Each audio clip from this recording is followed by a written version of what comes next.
হাবিবি come to Malaysia, কি অবস্থা?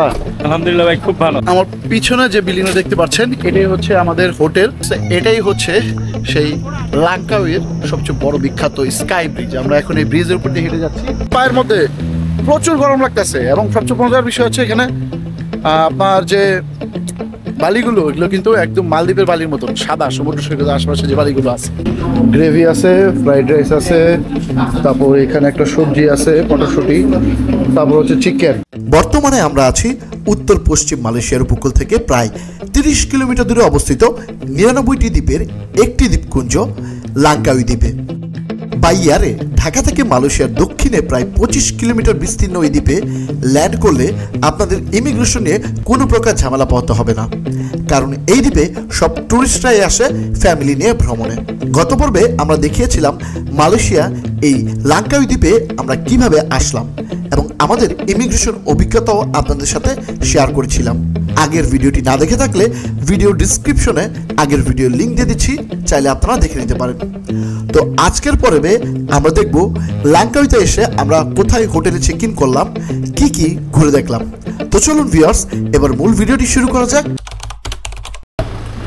হাবিবি কাম টু মালয়েশিয়া, কি অবস্থা? আলহামদুলিল্লাহ ভাই, খুব ভালো। ভালো। খুব ইমিগ্রেশন কেস খুব সুন্দর ছিল। হ্যাঁ হ্যাঁ ভাই, খুবই কোনো ঝামেলা হয় নাই। যা ধারণা করছিলাম তারপরে করি। সেইকে যে পোশাকটা পরছে দেখলে তো সালাদ না ছায়া দিবে। শার্ট প্যান্ট খুইলা এটা লাগতো, আসলে খুইলা দিয়ে দিতে। হ্যাঁ পাগড়ি ওটা পরলে কিন্তু আরেকটু ভালো লাগতো। আমার পিছনে যে বিল্ডিংটা দেখতে পাচ্ছেন এটাই হচ্ছে আমাদের হোটেল এবং এখানে আসার পর আমরা আগে থেকে জেনে আসছি এই লাঙ্কাউইতে যদি লাঙ্কাউইতে আপনারা আসেন তাহলে হোটেলের চেক ইন টাইম কিন্তু 3টা বাজে, 3 PM। এছাড়া কিন্তু চেক ইন টাইম আপনারা করতে পারবেন না। তো এক এক জায়গায় এক এক রকম দেশের এক এক রকম সিস্টেম থাকে। আবার যদি আমরা কুয়ালালামপুরে যাই তাহলে সেই ক্ষেত্রে আমরা 12টার মধ্যে চেক ইন করতে পারবো। বাট এই লাঙ্কাউইতে প্রত্যেকটা হোটেলেই আমরা যখন booking.com থেকে বুকিং করি তখন দেখলাম যে 3 PM চেক ইন টাইম। ভাবছিলাম যে এখানে আসার পর হয়তো বা কথা বলে রুম খালি থাকলে উঠতে পারবো, বাট না, এখানে এই কোনো সিস্টেম না এরকম। 3 PM মানে 3 PM আমাকে চেক ইন করতে হবে। আমাদের লাগেজগুলো রাখার জন্য একটা রুম দিয়েছে, সেখানে আমরা লাগেজগুলো রেখেছি। এখন আমরা বিচের সাইডে চলে যাব, একটু ফ্রেশ ট্রেশ হয়েছি, ফ্রেশ রুমও ছিল বাইরে হোটেলের রিসেপশনের সাথে, সেখানে ফ্রেশ হয়ে এখন আমরা বিচের দিকে যাব।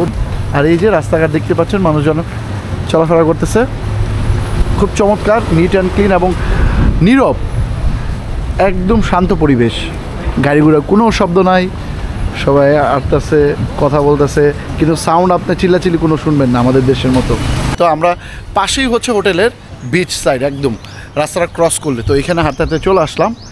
এখন একটু বিচের সাথে পাশে এনজয় করব, দেখবো এখানকার পরিবেশ। দেখার পর কিছুক্ষণের মধ্যে আমরা নাস্তা করতে যাব। অলমোস্ট একটা পাকিস্তানি দোকান দেখেছি খাবারের, তো ওইখানে এখনও ওপেন হয় না, যেহেতু সকাল টাইম এখনও, ওদের আরও দেরিতে ওপেন হয়। তো এর মধ্যে চলে আসলাম বিচে এবং চমৎকার খুবই। ও beach side, wow, thank you. এই যে আমি খাবার অর্ডার করলাম এবং এখানে দেখতে পাচ্ছেন গ্রেভি আছে, ফ্রাইড রাইস আছে, তারপর এখানে একটা সবজি আছে মটরশুঁটি, তারপর হচ্ছে চিকেন।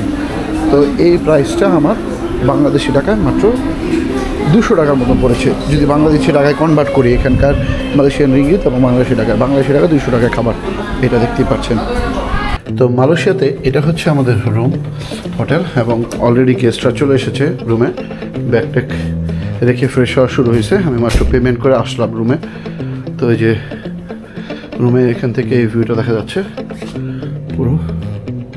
এটা হচ্ছে মালয়েশিয়ার লাঙ্কাউইতে আমাদের হোটেল রুম এবং এই হচ্ছে 2টা বেড আছে বড়, 4 জন থাকার জন্য।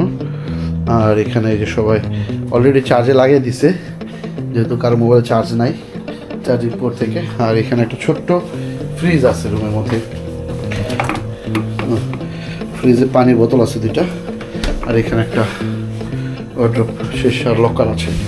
তো ভালোই, মোটামুটি ছোটোখাটোর মধ্যে ভালোই, এসি অন আছে, পারফেক্ট। আমাদের এই ট্যুর প্যাকেজের যাবতীয় সব কিছু আমরা বুকিং করেছি ট্রাভেল ফ্লাই এক্সপ্রেসের মাধ্যমে। এয়ার টিকিট, হোটেল, ট্রান্সপোর্টেশন সব কিছু। তো আপনারাও চাইলে ট্রাভেল ফ্লাই এক্সপ্রেসের মাধ্যমে সব কিছু বুকিং করে মালয়েশিয়া ট্যুর করতে পারবেন। আমার বিশ্বস্ত এবং কাছের একটি ট্রাভেল এজেন্সি, ভিডিও ডিসক্রিপশনে নাম্বার দিয়ে দিচ্ছি, চাইলে আপনারা কল করে যোগাযোগ করে নিতে পারেন। সো ভিউয়ার্স, লাঙ্কাউইতে আমাদের হোটেলে চেক ইনের পর আমরা খাওয়া দাওয়া করে সকালে তারপর চলে গেলাম সমুদ্র সৈকতে গোসলের জন্য। গোসল করে এসে ফ্রেশ হয়ে এখন আমরা আবার রওনা দিচ্ছি। আমাদের গাড়ি চলে এসেছে, এখন স্কাই ব্রিজের উদ্দেশ্যে আমরা রওনা দিব। সবাই গাড়িতে উঠতেছে। আর এইখান থেকে স্কাই ব্রিজের দূরত্ব আমাদের হোটেল থেকে প্রায় 21 কিলোমিটার। যেতে সময় 30 থেকে 35 মিনিট সময় লাগবে। এই টাইমটাই বেস্ট সময়। যেতে একটু রোদের তাপমাত্রাটা কমে যাবে, বিকাল নেমে আসবে, 4টা, 4:30, 5টা বাজবে। তো এই কারণে এই টাইমে যাচ্ছি আমরা লাঙ্কাউই থেকে আপনার স্কাই ব্রিজে। তো সবাই গাড়িতে উঠতেছে, মাত্র এখন উঠবে। এই যে মালয়েশিয়ার লাঙ্কাউই এরিয়াটা মুসলিম এরিয়া। আমাদের গাড়ি আসতে দেরি হওয়াতে ড্রাইভারকে দেখলাম এই ফাঁকে নামাজ পড়ে নিল, আর বেশিরভাগ ড্রাইভারের মাথায় দেখলাম টুপি পরা। আশেপাশে যে সকল দোকানপাটও আছে সেগুলো তো মহিলা দোকানদার এবং সবাই হিজাব পরা। শুধুমাত্র ফরেন ট্যুরিস্টরাই কম কাপড় চোপড় পরে সমুদ্রের পাশে সানবাদ নিতে দেখলাম। লাঙ্কাউই মালয়েশিয়ার পাহাড়ের মাঝে অবস্থিত একটি ছোট্ট দ্বীপ। এখানে মানুষের লোকালয় নেই বললেই চলে। আমরা যে এরিয়াতে হোটেল নিয়ে আছি এই জায়গাটার নাম হচ্ছে চ্যানাং বিচ এরিয়া। এই চ্যানাং বিচ এরিয়াটা একটু ক্রাউডেড প্লেস। শপিং মল, বাজারঘাট, স্ট্রিট ফুড ও রেস্টুরেন্ট সহ সব কিছু হাতের নাগালে পাবেন যদি এখানে এসে আপনারা হোটেল রুম নিয়ে থাকেন। এই চ্যানাং বিচ বা আমাদের হোটেল এরিয়া থেকে স্কাই ব্রিজের দূরত্ব মাত্র 19 কিলোমিটার। যেতে সময় লাগবে 25 থেকে 30 মিনিটের মতো। আমরা যে যাচ্ছি দেখেন কোনো মানুষজন নেই রাস্তাঘাটে, নীরব নির্জন পরিবেশ। যারা শহরের কোলাহল থেকে পরিবার পরিজন নিয়ে শান্তিতে একটু ঘুরে আসতে চান নীরব পরিবেশে, তাহলে লাঙ্কাউই দ্বীপ হবে আপনার জন্য বেস্ট একটা ডেস্টিনেশন। সো ভিউয়ার্স, আমরা মাত্র প্রায় 30 মিনিট পর চলে আসলাম স্কাই ব্রিজে, অথবা এখানে ওরা বলে হচ্ছে গ্লাস ব্রিজ। এবং ওইখান থেকে ড্রাইভার বারবার বলতেছিল যে কেবল কার রাইড করবেন কিনা, করতে পারবেন। তো প্রচুর রোদ পড়তেছে এখন, দেখেন মনে হচ্ছে না বাইরে বের হই বা ব্রিজটা দেখি একদিন রেস্ট নিতে মন চাচ্ছিল, কিন্তু করার কিছু নাই, সবাই মাত্র 2 দিনের মধ্যে শেষ করতে হবে। বাট এত রোদ ভাবতো মানে অবাক লাগতেছে। এখানে 7টা বাজে সন্ধ্যা হয়, আর এখন বাজে হচ্ছে 5টা প্রায়। আমরা এখন এখানে আসলাম স্কাই ব্রিজে লাঙ্কাউইয়ে। তো এই যে যাচ্ছি, দেখেন কি পরিমাণ রোদ, এই যে রোদের তাপটা কি ভাই, একদম পাগল বানায় ফেলতেছে। এখানে আসার পর দেখলাম অনেকগুলো দোকানপাট বা রেস্টুরেন্ট যেগুলো এখন বন্ধ আছে।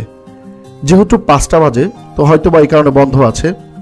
আর প্রচুর মানুষজন এখন রিটার্ন করতেছে ঘোরা শেষ করে। আমরা একটু বিকাল দিকে এসেছিলাম যাতে রোদটা একটু কম পাই, কিন্তু লাভ হলো না কোনো, কারণ রোদের তাপমাত্রা এখনো অনেক বেশি। হাঁটতে হাঁটতে চলে আসলাম একটা জায়গায়। এইখান থেকে দেখেন ওই যে সামনে পাহাড়ের সুন্দর একটা ভিউ কিন্তু দেখা যাচ্ছে। আর এইখানে একটা লেক আছে যেটার পানিটা একদম শুকিয়ে গেছে, সামনে একটি পানির ফোয়ারা।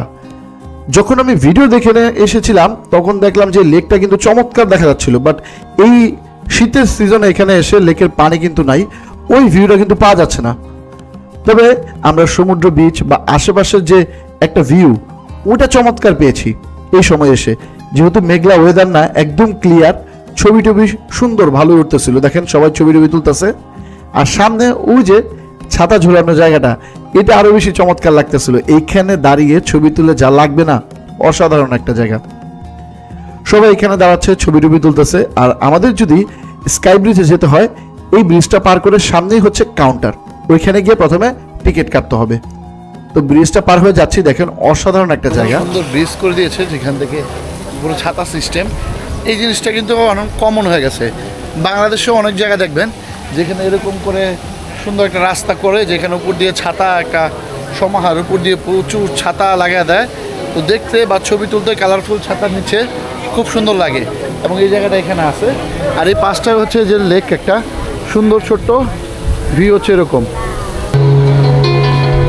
এখানে বিভিন্ন ধরনের অ্যাক্টিভিটিস করতে পারবেন, যেরকম এটিভি অ্যাডভেঞ্চার রাইড, এবং এখানে মালয়েশিয়ান রিঙ্গিতে দেওয়া আছে। এটা যদি করতে চান সিঙ্গেল বা ডাবল রাইডের জন্য কত কি প্রাইস পুরো স্পষ্টভাবে দেওয়া আছে, আপনারা এখানে দেখে নিতে পারেন ভিডিওটা পজ করে। এখানে কেনাকাটার জন্য অনেক ধরনের দোকান আছে, ট্যুরিস্টদেরকে কেন্দ্র করে এইসব জিনিসপত্র। এবং চাইলে আপনারা এখানে মানি এক্সচেঞ্জও করতে পারবেন। ওই যে মানি এক্সচেঞ্জের দোকান।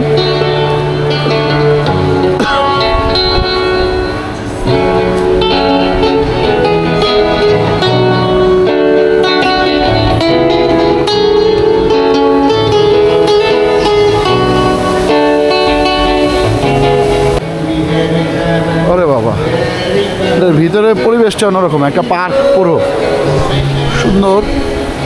এবং এটার ভেতরে একটু ঠান্ডা লাগতেছে, বাতাস আছে, প্লাসে দেখেন বড় বড় দুইটা ফ্যান লাগা দিছে, ঠান্ডা বাতাস দিতেছে ভাই। এটার কারণে কি দেখছেন, এই দুইটা চিন্তা করে দেন কত বড় ফ্যান লাগাইছে।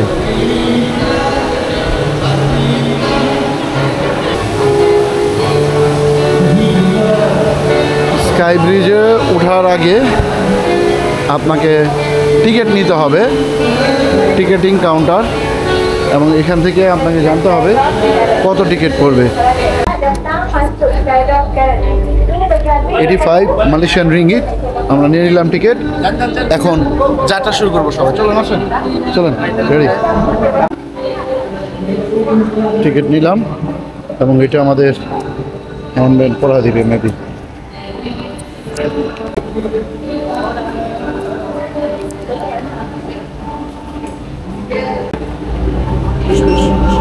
ওকে, যান যান যান যান। ওকে, এটা কি সিস্টেম, বারকোড করে দিচ্ছে, এখানে দিলেই সাথে আমরা যেতে পারবো। এবং ওই যে ভাই, এটা ঢোকার প্রবেশ ফি নিয়েছে 85 মালয়েশিয়ান রিঙ্গিট, বাংলাদেশি টাকায় প্রায় 2350 টাকার মতন এখনকার রেটে আসে। যেটা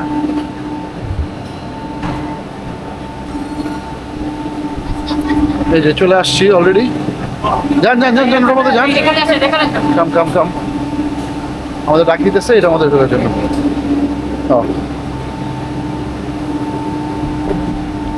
রিল্যাক্স রিল্যাক্স, এই আমরাই ভালো আছি, যাক রিল্যাক্সে তিনজনে রিল্যাক্স। যাকে উঠে পড়লাম। আর টিকিট প্রাইসটা আমার কাছে একটু বেশি লাগছে, কারণ 85 রিঙ্গিট মানে 2350 টাকার মতো। এবার যাওয়ার পর উপরে বুঝতে পারবো যে না টিকিট টাকা অনুযায়ী কি ভিউ আমরা দেখতে পারলাম। তো আমরা অলরেডি উঠে গেছি কেবল কারের ভিতরে। যাত্রা শুরু হয়ে গেছে, দেখতে পাচ্ছেন। এখন আমরা যাবো হচ্ছে ওই যে উপরে পাহাড়টা দেখতে পারতেছেন, ওই পাহাড়ে যাবো এখন। ওই যে আমরা এরকম কেবল কারে উঠেছিলাম আপনার চন্দ্রগুড়ি হিলসে গিয়ে নেপালে। তারপর হচ্ছে এখানে যদি আমরা এইসব করে থাকি, সিকিমে গিয়ে আমরা উঠেছিলাম কেবল কারে। ওটা হচ্ছে হলো ঠান্ডা অঞ্চল, প্রচুর ঠান্ডার মধ্যে। তারপর কাশ্মীরে গোলমার্গে গিয়ে কেবল কার রাইড করেছিলাম, ওগুলো চমৎকার রাইড ছিল, বরফের মধ্যে ঠান্ডার মধ্যে। বাট এখানে রাইডটাতে একটা সমস্যা হচ্ছে প্রচুর গরম, রোদের আলো একে তো প্রচুর গরম। বাট যতটা আমি উঠতেছি উপর দিকে, এই যে ভিউটা দেখতেছি দেখেন, পুরো লাঙ্কাউই শহরের সমুদ্রের পুরো ভিউটা দেখা যাচ্ছে।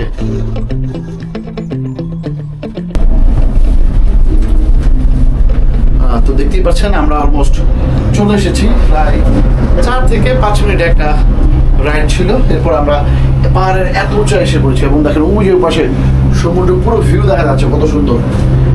এই যে এখনই নামানো হবে আমাদের, গেট খুলে দিলে অটোমেটিকলি খুলে গেল, যাক এটা ভালো। এখন আমরা নেমে যাচ্ছি। খুবই ভাই চমৎকার একটা জানি। এখানে নামার পর আবার স্কাই ব্রিজের আরেকটা লাইন ধরতে হয় ওই যে ওই গন্তব্যে যাওয়ার জন্য, এবং ওই পাশটা হচ্ছে ওই যে স্কাই ব্রিজ। 2 ধাপে এখানে কেবল কারে উঠতে হয় এখানে যাওয়ার জন্য।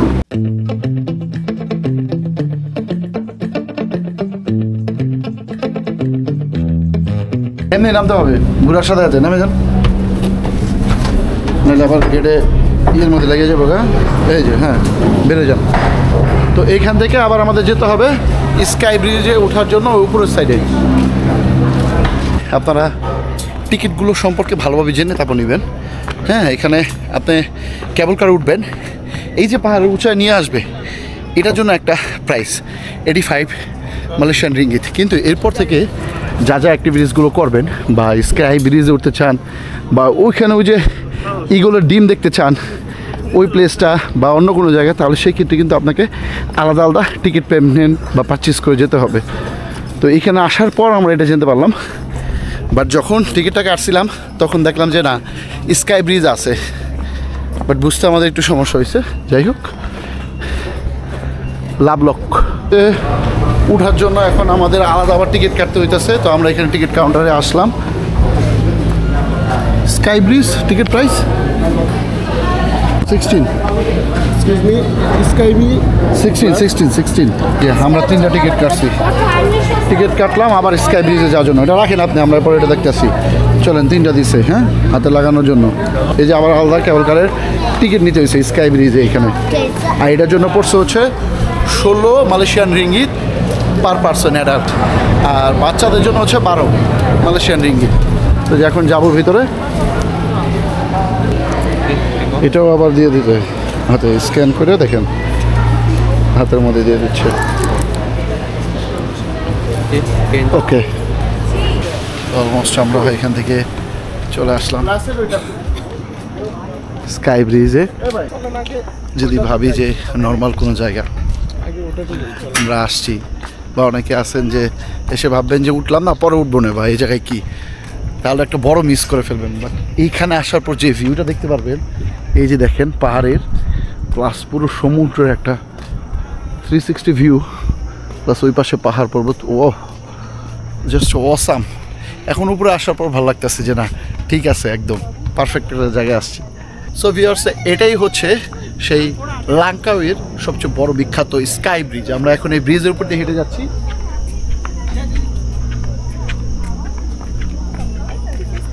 জাস্ট না আসলে বিশ্বাস করতে পারবেন না যে জায়গাটা কতটা সুন্দর। এই সেতুটির নির্মাণ কাজ শুরু হয়েছিল 2003 সালে এবং এটি 2005 সালে 27 ফেব্রুয়ারি জনসাধারণের জন্য উন্মুক্ত করে দেওয়া হয়েছিল। নির্মাণ কাজের সময় সবচেয়ে চ্যালেঞ্জিং বিষয় ছিল এর উপকরণ। হেলিকপ্টার করে ভারী ভারী অনেক বেশি ওজনের লোহার জিনিসগুলো এই এত উঁচুতে আনা একটা টাফ বিষয় ছিল। তারপরও কিন্তু তারা সার্থক হয়েছে। এই ব্রিজ কিন্তু 125 মিটার দৈর্ঘ্য এবং সমুদ্র পৃষ্ঠ থেকে এর উচ্চতা 2170 ফিট। তাছাড়া আপনারা আরেকটা বিষয় হয়তো জানেন না, বলিউডের কিং খান মানে শাহরুখ খানের ডন মুভির শুটিংও কিন্তু এই ব্রিজেই হয়েছিল। 2012 সালে এই ব্রিজটি রক্ষণাবেক্ষণের জন্য বন্ধ করা হয়েছিল এবং 2015 সালের ফেব্রুয়ারিতে এটি পুনরায় খোলা হয়। পরে একই বছর অত্যাধুনিক মেশিন স্কাই গ্রিড লিফট চালু করা হয়, যা দর্শনার্থীদের জন্য সেতুতে পৌঁছানোর জন্য অনেক বেশি সহজ করে তোলে। তো চমৎকার একটা নির্দেশক এই ব্রিজে আসলে আপনারা দেখতে পারবেন, এখান থেকে পাহাড়, নিচে যখন তাকাবেন সমুদ্র দেখতে পারবেন, অসাধারণ একটা ভিউ পাবেন। এই ব্রিজটি থেকে আন্দামান সাগর এবং আশেপাশের সবুজ বনভূমির মনোমুগ্ধকর দৃশ্য উপভোগ করা যায়। আপনি যদি প্রকৃতি ও আধুনিক স্থাপত্যের মিলবন্ধন উপভোগ করতে চান, তবে লাংকাউইর স্কাই ব্রিজ আপনার জন্য একটি আদর্শ গন্তব্য। আজকের ভিডিওটি এই পর্যন্তই। আগামী পর্বে আপনাদের ঘুরে দেখাবো মালয়েশিয়ার লাংকাউইর সবচেয়ে বিখ্যাত একটা জায়গা ইগল স্কোয়ার, এবং তার সাথে মালয়েশিয়ার লাংকাউইর নাইট লাইফ, এখানকার শপিং মল এবং স্ট্রিট ফুড সবকিছু ঘুরে দেখাবো। তো সে পর্যন্ত ভালো থাকবেন, সুস্থ থাকবেন, দেখা হবে পরবর্তী ভিডিওতে।